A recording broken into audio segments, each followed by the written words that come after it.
Wish to briefly talk about the approach for MRI of the hip. When I was undergoing my training, I was very much overwhelmed by the amount of structures which surround the hip joint. And it was always very disheartening for me to identify a pathology because it was too much of soft tissue, too much of bony anatomy, and the only diagnosis which I always used to search when I was initially reporting was a vascular necrosis.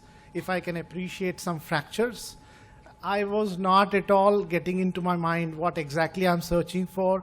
Even when my seniors used to report, say there is a possibility of an FAI, everything used to go above my head.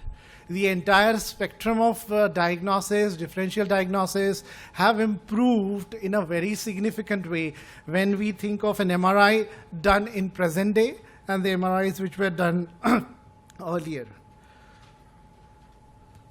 So, when I was going through all that, the spectrum of differential diagnosis which were narrowed down were rotating around something like hip impingements, which we will again have a intra-articular, extra-articular components, snapping of the hip, greater trochanteric pain syndrome, and femoral head vascular necrosis. Now the entire bottom line that to focus on to the pathologies of the hip joints, we should be able to classify any of that pathology fitting into these four differentials or say four patterns of manifestations. Why it is so? I can fit FAI into some impingement. I can fit the component of that necrosis into something.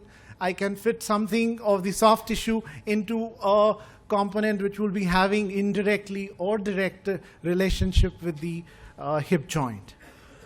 So there would be a component of an internal derangement which will be happening. There would be a component of an extra-articular component derangement which would be having a manifestation on the hip joint.